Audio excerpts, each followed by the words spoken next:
Je lis du livre de Daniel, chapitre 3, au verset 15, ce qui suit. Maintenant, tenez-vous prêts, et au moment où vous entendrez le son de la trompette, du chalumeau, de la guitare, de la sambuc, du psalterion, de la cornemuse et de toutes sortes d'instruments, vous vous prosternerez et vous adorerez la statue que j'ai faite. Si vous ne l'adorez pas, vous serez jetés à l'instant même au milieu d'une fournaise ardente. Et quel est le Dieu qui vous délivrera de ma main?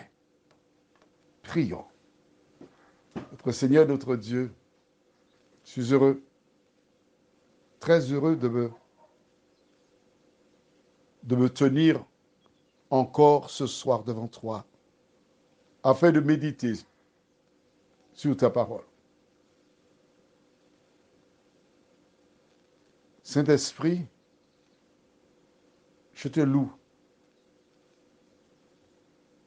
Garde-nous dans ta paix et dans ta grâce. Au nom de Jésus et pour ta gloire éternelle. Amen. Je me rappelle, je devais être en 5e quand je suis monté sur les planches du Colisée à l'occasion d'une pièce, Sganarelle. Il y avait une demoiselle Melgir qui jouait le rôle d'une épouse.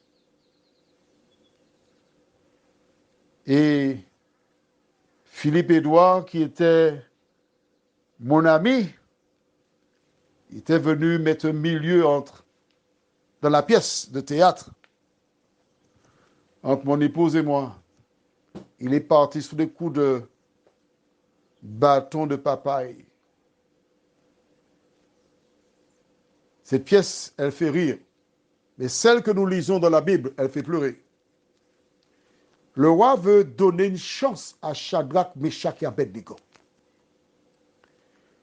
Et il leur explique. Il s'assure qu'ils aient bien compris. Il leur dit, bon, je vous donne une seconde chance. Au son de, vous allez vous prosterner devant.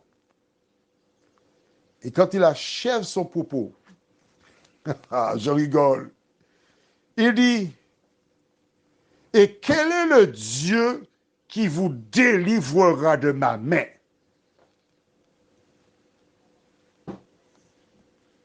Il a bien raison. Et quand il le dit à Shadrach, Meshach et Abednego, il se détourne d'eux et il les toise pour leur faire comprendre qu'Outala, pas ni passer la main. Cette fois-ci, niet. Dernière chose que vous avez.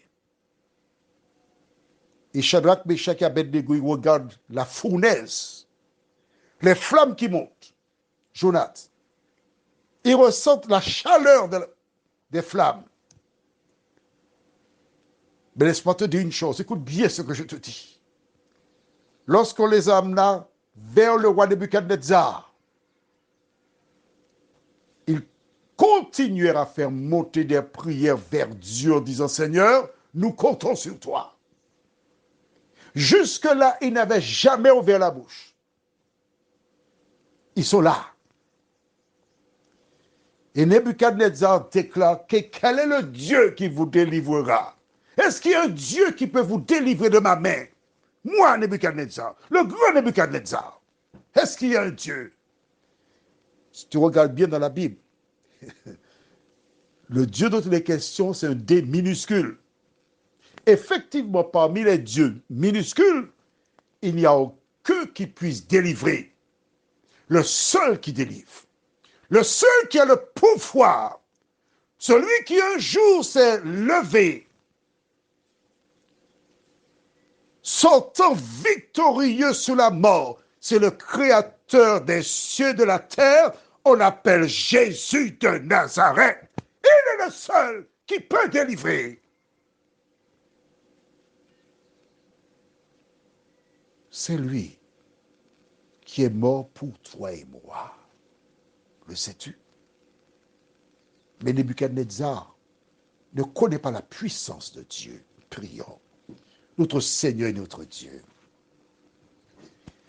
Nous avons déjà lu dans la parole que tous ceux qui veulent vivre pieusement en Jésus-Christ seront persécutés. Shadrach, Meshach et Abednego étaient en difficulté. Ces 3 jeunes étaient là, mais ils comptaient sur toi. Ils étaient des ambassadeurs en Babylone. 3 exilés. Nous sommes tous ici sur cette terre des exilés. Parce que notre patrie n'est pas cette terre. La patrie, la nôtre, c'est celle que Jésus a été préparée pour ses enfants. Seigneur, merci pour ta parole. Merci de nous aider à tenir ferme. Même si Wowo a acheté la voiture pour Gigi, permet que Gigi ne regarde pas la voiture, mais regarde à Jésus de Nazareth. Merci pour ta parole, Seigneur. Merci de nous fortifier, car nous t'avons prié au nom de Jésus et pour ta gloire éternelle. Amen. Que l'Éternel continue de veiller sur toi et qu'il t'aide à l'aimer de tout ton cœur, de toute ton âme, de toute ta force et de toute ta pensée. Je te souhaite une bonne nuit.